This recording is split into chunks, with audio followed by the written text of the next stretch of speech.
50ರಷ್ಟು ಹೋಟೆಲ್ಗಳು ಬಂದಾಗಿದೆ. ಎಲ್ಲಿ ಹೋದರೂ ತಿಂಡಿ ಸಾರ್ವಜನಿಕರಿಗೆ ತಿಂಡಿ ಸಿಗದ ಪರಿಸ್ಥಿತಿ ಆಗಿದೆ. ಇಂದಿರಾ ಕ್ಯಾಂಟೀನ್ಗಳಲ್ಲಿ ತಿಂಡಿ ಸಿಗುವುದಿಲ್ಲ, ಅವರು ಬಂದ್ ಮಾಡಿದ್ದಾರೆ. ದಯವಿಟ್ಟು ಸರ್ಕಾರವನ್ನು ಕರೆದು ಏನಾಗಿದೆ ಅಂತ ಒಂದು at least what is the situation in Karnataka, ಯಾವಾಗ ಸುಧಾರಣೆ ಆಗ್ತದೆ, ಏನು ಪರಿಸ್ಥಿತಿ ಅಂತ ಆದರೂ ತಾವು ಸಾಮಾನ್ಯರ ಜನರಿಗೆ ಗಮನಕ್ಕೆ ತರಬೇಕಲ್ಲ ಸರ್. ಇಲ್ಲಿದ್ರೆ ಜನರು ಇವತ್ತು ಪ್ಯಾನಿಕ್ ಆಗಿದ್ದಾರೆ ಸರ್. ಸರ್ಕಾರ ಹೇಳಬೇಕು, ಅವ್ರು ಸರ್ಕಾರ ಕರೆಸಿ ಹೇಳಿ ಸರ್, ಕೇಳಿಸ್ಬೇಕು.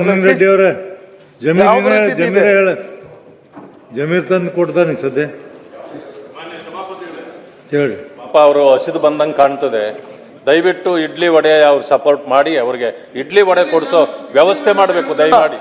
ಶಾಸಕರ ಭವನದಲ್ಲಿ ಸಿಗ್ತಾ ಇಲ್ಲ, ಶಾಸಕರ ಭವನ ಹೋಟೆಲ್ ನಲ್ಲಿ ಸಿಗ್ತಾ ಇಲ್ಲ. ಕರೆಕ್ಟ್ ಇದೆ, ದಯವಿಟ್ಟು ಅದಕ್ಕೆ ಏನು ಇಡ್ಲಿ ಸೂತ್ರ ಅಂತ ಬೇಕಲ್ಲ, ಹೆಂಗಾದ್ರೂ ಮಾಡಿ ಎಲ್ಲಿಯಾದ್ರೂ ಒಂದು ಕಡೆ ಎಲ್ಲಿಯಾದ್ರೂ ವಡ ಪರಿಸ್ಥಿತಿ ಏನಿದೆ ಅಂತ ಬೇಕಲ್ಲ.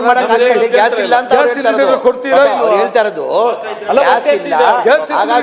ಮಾಡಕ್ ಸಾಧ್ಯ ಆಗಿಲ್ಲ. ಅವ್ರು ಹೇಳ್ತಾರೆ ಇಡ್ಲಿ ವಡೆ ಮಾಡಿಲ್ಲ, ದೋಸೆ ಮಾಡಿಲ್ಲ, ಸಿಗ್ತಾ ಇಲ್ಲ ಬಿಕಾಸ್ ಆಫ್ ಗ್ಯಾಸ್ ಇಲ್ಲ.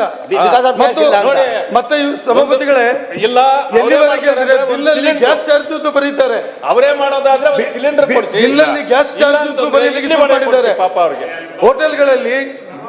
ಹೋಟೆಲ್ಗಳಲ್ಲಿ ಗ್ಯಾಸ್ ಚಾರ್ಜ್ ಅಂತ ಬರೀತಾರೆ ಎಕ್ಸ್ಟ್ರಾ, ಆ ಮಟ್ಟಕ್ಕೆ ಬಂದಿದೆ ಸರ್. ಇದು ಸರ್ಕಾರ ಒಂದು ಎಲ್ಲಿಯಾದ್ರೂ ಒಂದು ಡೈರೆಕ್ಷನ್ ಕೊಡ್ಬೇಕಲ್ಲ ಸರ್. ರಾಮಲಿಂಗರೆಡ್ಡಿ ಅವರು ಯಾರು ಹೇಳ್ತೀರಿ, ಲಘು ಅವ್ರ ವ್ಯವಸ್ಥೆ ಏನ್ ಮಾಡ್ತೀರಿ ನೋಡಿ.